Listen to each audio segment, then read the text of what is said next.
La bienvenida a Wilmer Suárez, quien es consultor político. Muchísimas gracias por acompañarnos en esta mañana, Wilmer. Tania, el placer es mío estar con ustedes una vez más. Muy buenos días. En estudio te acompaña Roberto Reyes y quien te habla, Tangi Zambrano. Iniciando ya con el diálogo, la actualidad en el ámbito político en estos últimos días ha sido un escenario bastante complejo, con el conflicto entre el presidente y la señora vicepresidenta, que la señora Verónica Bach salga a decir de que la iban a posesionar, después el señor presidente desde el Palacio de Carondelet dando un discurso indicándole que en 5 semanas triunfarán en las elecciones, es bastante complejo. ¿Cuál es la observación suya como consultor político para entender cada uno de estos eventos y todas estas dinámicas que han sido bastante significativas en estos días? Bueno, yo quiero iniciar en esta ocasión con algo satírico, ¿no? Los procesos electorales ecuatorianos son un show en sí mismo, que combina espectáculo de circo, incertidumbre de un juego de azar, la frustración de un tráfico congestionado y la contaminación de ese tráfico congestionado. Pero al menos es entretenido, ¿no? Es lo que estamos viendo acá, ¿no? Eh, por otra parte, lo que vemos es un debilitamiento de la institucionalidad democrática. Es como si Ecuador hubiera nacido como república con un hechizo, una maldición gitana, ¿no? Según la cual de manera permanente nuestros líderes van a transgredir normas. Y lo que vemos es eso, la ausencia también de organismos de control que se activen a tiempo. Porque, por ejemplo, una cosa, y lo conversábamos aquí mismo en Visión, una cosa es que el presidente diga no voy a hacer campaña, pero lo que vimos ayer es que ya él está haciendo campaña y evidentemente hay una movilización de ciudadanos que incluso existen denuncias de otros actores políticos, habría que ver si es cierto, de que se movilizaron burócratas del Estado, ¿no? Entonces, evidentemente hay campaña en el puente de la Unidad Nacional en Guayaquil, hay publicidad del presidente, por todos lados hay publicidad de los asambleístas. Entonces, del dicho al hecho hay mucho trecho, dicen nuestros abuelos. En ese sentido, esta violencia política también que se expresa de distintas formas ha ido constituyendo a un electorado diferente, ha llegado hasta los electores, porque la República de alguna manera siempre estuvo polarizada desde el nacimiento, ¿no? Desde 1830 tuvimos a conservadores con liberales, habían dos frentes políticos, por decirlo, pero no había una masificación en el sentido de una polarización que alcance a todos, ¿no? Y hoy lo que vemos es eso, vemos una política tribal en disputa donde hay amigos, enemigos, no hay adversarios, sino que tengo que anularlo al otro, tengo que dejarlo por fuera de la contienda electoral. Y eso es lamentable, ¿no? Wilmer, ¿y cómo entender todo esto? O sea, ¿cuál es la ola mediática? Decíamos nosotros que en juego limpio el señor presidente tenía que tomar su permiso, su licencia, pero no ha sido así. Entonces, ¿qué estamos hablando? De que no ha sido, que no es un juego limpio. Bueno, sí, exactamente en este momento no hay una cancha nivelada. El Consejo Nacional Electoral, la Corte Constitucional no se han pronunciado a tiempo sobre ciertos temas. Habría que ver también cómo van a actuar los actores políticos en los próximos días, probablemente presentando denuncias ante el Tribunal Contencioso Electoral. En todo caso, hay que agilitar los procesos de control en ese sentido. Y para que no haya leguleyadas, de repente habría que incluso hacer una pequeña reforma a algunos artículos del Código de la Democracia, donde sea más contundente lo que reza en cada uno de esos artículos, ¿no? Pero más allá de eso, por un lado estamos ante una posición de pragmatismo político, de realismo político, que si se quiere es maquiavélica, y me refiero a maquiavélica por Nicolás Maquiavelo, en el sentido de que hay que hacer una distinción entre moral y política. Si hacemos una distinción entre moral y política, pues lo que está haciendo el presidente es pragmatismo duro en lo político, así de simple. Pero como hay una posición según la cual la política también tiene que estar vinculado el ámbito de lo ético, pues la jugada desde ese punto de vista ya aristotélica es que el presidente no está jugando limpio, está jugando por fuera de la ética con actos reñidos con la ética. Sin embargo, los que tienen que dirimir esto, si es ético y si es ilegal o está o transgrede normas, pues evidentemente son los organismos de control. Y ahí también hay que disminuir los tiempos de respuesta de estos organismos de control, porque si no va a ser un post-control electoral. Van a venir posiblemente sanciones graves en el caso de que el presidente pierda, y en el caso de que gane, pues habría que ver si es que lo sancionan, que es el otro escenario, ¿no? Suárez, buenos días, qué gusto saludarle y desearle un feliz año 2025 lleno de éxitos y salud. El presidente no está jugando limpio y ahí podríamos entonces agregar, de acuerdo a su frase, don Wilmer, que también los asambleístas del mismo bloque ADN no están jugando limpio, a la par con los otros, o a diferencia con los otros asambleístas que sí pidieron licencia. Claro, pero ahí la Asamblea hizo lo correcto, considero yo, en el sentido de no pagarle los sueldos a los asambleístas que estén siendo postulándose.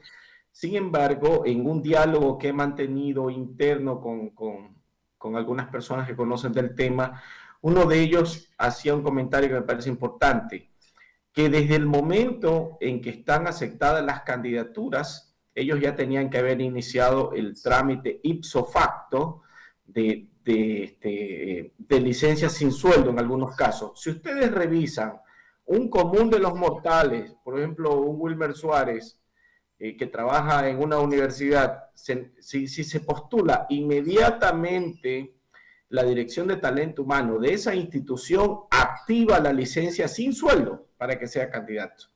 Pero los asambleístas solo se dan la licencia durante el mes de campaña, y los de ADN, por solidaridad con el presidente como parte de la estrategia, para no mostrarse transgresores, entre comillas, pues ellos decidieron hacer campaña sin tener licencia, es decir, hacer campaña recibiendo una mensualidad por parte del Estado, lo cual es altamente reñido con la ética y contrario a varios artículos. Incluso el artículo 278 del Código de la Democracia establece este tipo de actuaciones como infracción grave, ¿no? Incluso solicitar el voto no teniendo licencia, siendo funcionario público de elección, pues eso constituiría una falta grave, ¿no? Usted mencionaba algo sobre que en este país el tema del realismo mágico, donde lo irreal y lo fantástico es algo cotidiano y normal, pero que un error sumando a muchos errores siguen debilitando a las instituciones democráticas. ¿Cómo podemos descifrar esta frase? Porque es muy técnica. Usted menciona ahí de que se presentó una mala decisión en las urnas con un binomio. Amplíenos un poco más este desarrollo para poderlo entender. Y sobre el tema de la Asamblea Nacional, muchos estuvimos en la expectativa, pero ya sabíamos que eso iba a suceder, que iban a decir que tenían que salir y que tenían que ir con permiso a cumplir de manera, no haciendo, porque no sé si fue un show, no haciendo un tema de golpe de Estado como se lo trató de vender.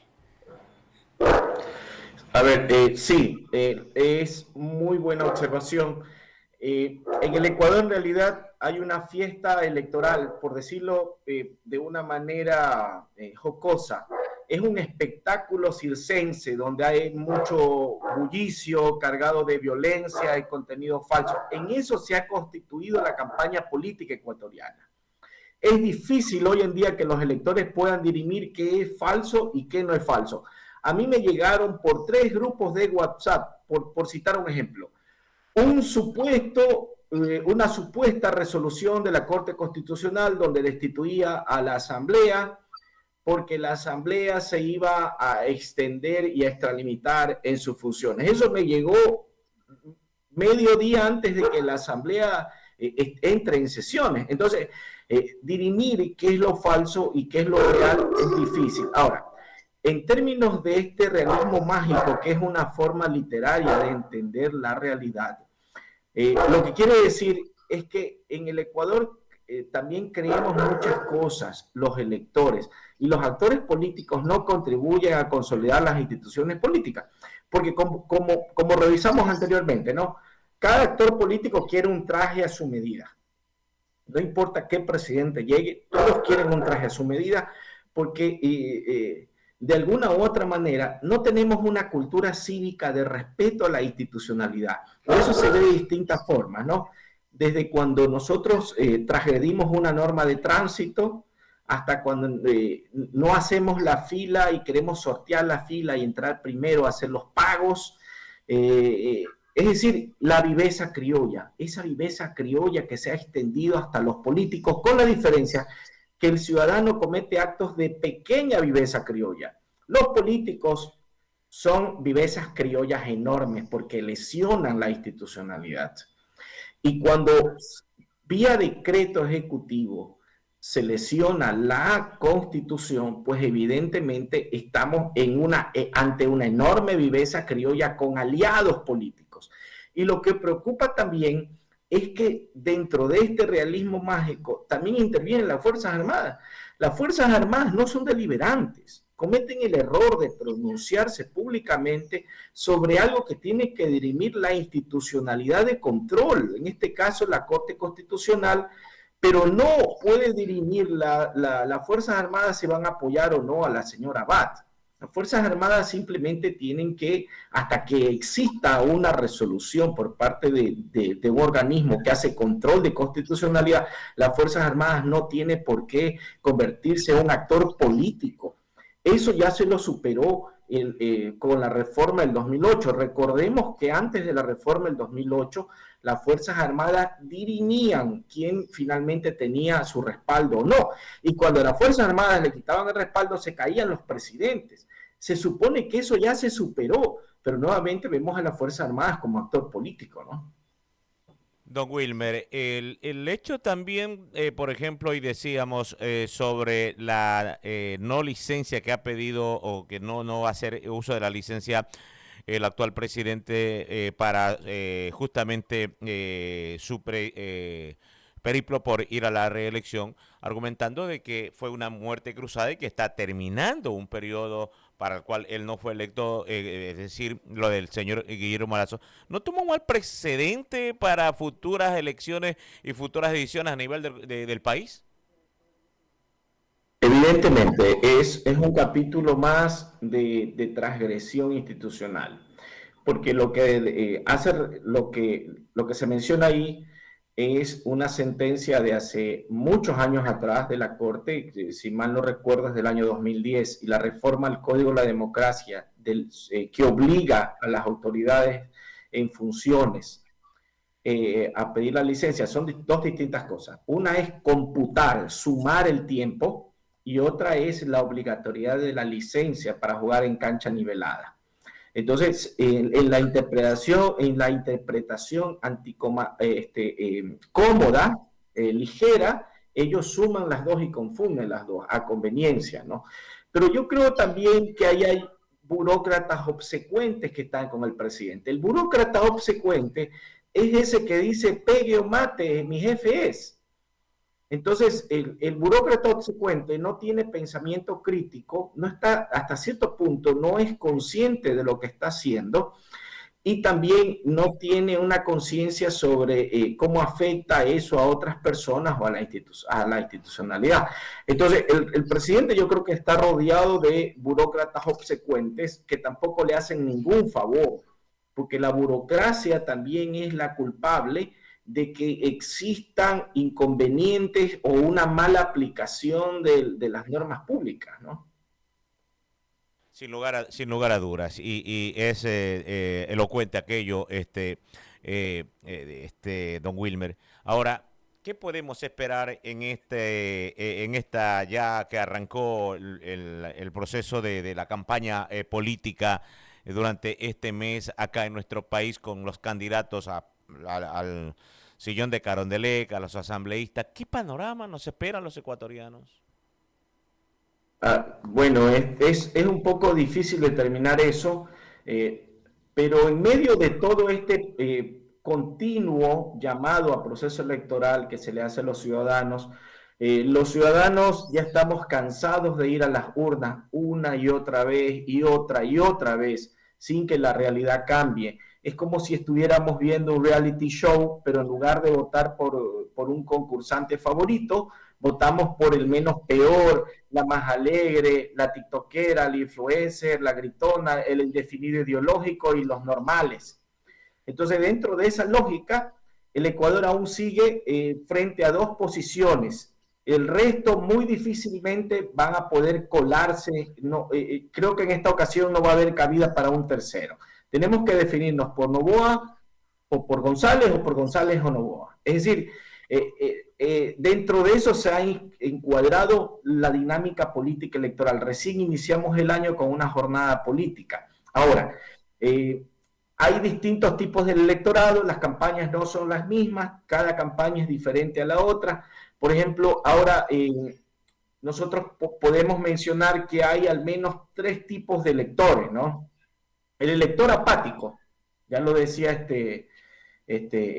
aquí en este programa ustedes lo decían, hay un nivel de hartazgo enorme, ¿no? Ese es el votante apático que no le interesa la política ni está informado. Miren que más del 60% de ecuatorianos todavía no tiene idea de por quién votar y hay muchos de aquellos, más de cerca del 30%, que ni siquiera reconocen a la vicepresidenta. Es decir, esa es la apatía política, ¿no? Por otro lado, usted tiene a los que están muy interesados en política, que voy a hablar un poquito más sobre eso, y finalmente tiene a aquellos que tienen interés en la política y que van a tomar una decisión informada, pero eso es en cantidades pequeñas. El segundo elector es el que me interesa hacer referencia, que es el que tiene intensidad por la política, que está muy interesado y que quiere que su partido gane, como sea. Hoy se está hablando de hooligan de la política, electores hooligan, así como los violentos hooligan de las barras bravas de fútbol. Hoy tenemos las barras bravas militantes y partidistas que quieren que su partido gane. Entonces, por un lado tenemos un discurso violento, polarizador por parte de los actores políticos, y por otro lado tenemos una serie de estrategias comunicacionales y noticias falsas, ¿no? Orientadas a potenciar al máximo esa polarización. Y tercero, tenemos a estos votantes hooligans que también replican y defienden, incluso cometiendo actos de violencia verbal contra otros electores en oposición, ¿no?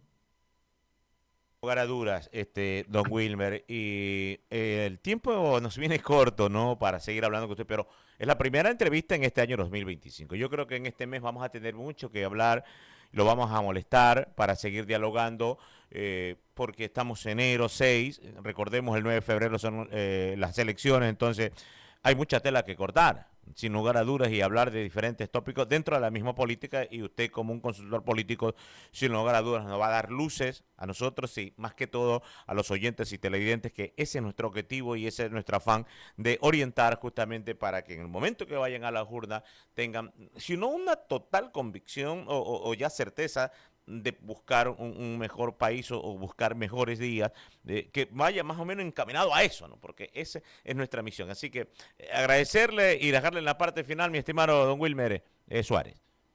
A ustedes un abrazo, hacen un gran trabajo.